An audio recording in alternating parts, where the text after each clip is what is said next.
कधीच नाही चुकणार तुमचे फेवरेट टीव्ही शोज झी5 सोबत, तेही एकदम फ्री।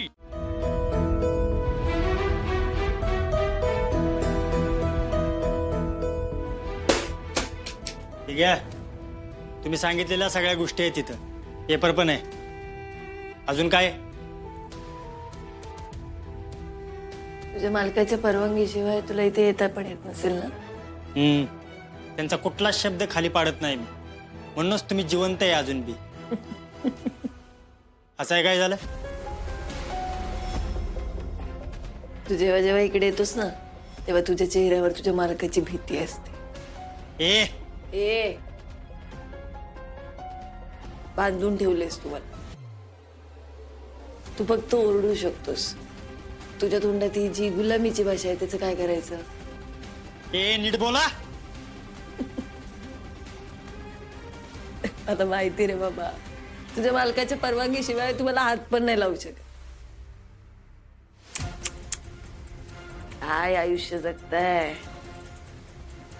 हे सगळं सामान आणून द्यायचं होतं तेव्हा पण मालकाची परवानगी घेतलीस ना? मालक देव आहेत माझ्यासाठी, कळलं का? बापरे, देवाची पूजा करून आशीर्वाद मिळतो रे। तुला इथे इज्जत तरी किती मिळते काय माहित? माझी इज्जत काढते?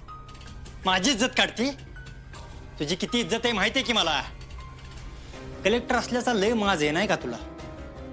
नाही तुझा माज उतरवला तर बघच काय करणार आहे? फक्त एक आठवडा वाट बघ, मग कळल तुला। एका आठवड्यात हे शहर नाही कलेक्टर अपर्णा मॅडमच्या नावानं बोंबाललं तर नाव बदलून ठेव आमचं। मग आमच्या मालकाच्या सांगण्यानं तुझा निकाल लावणार आम्ही।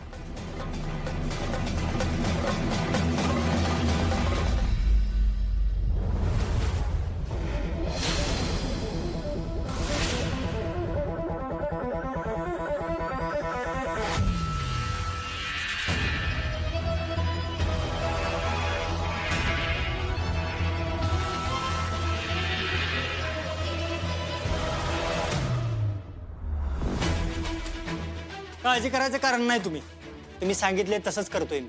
या कलेक्टर बाईचा माज पद्धतशीरपणे उतरू आपण। आता ठरल्याप्रमाणे एकदा का सह्या झाल्या की ह्या आठवड्यात आपली सगळी कामं मार्गी लागतील आणि या कलेक्टर बाईची जी बदनामी होईल ती कधीच भरून निघणार नाही। ही कलेक्टर बाई इथं आयुष्यभर कशी सडत राहील याची पूर्ती सोय करू आपण भाऊ। सह्या? सह्या कसल्या? काय प्रकारे? कोण माणसं आहेत? नाही काही झालं तरी त्यांचा फोन मिळाला पाहिजे मला।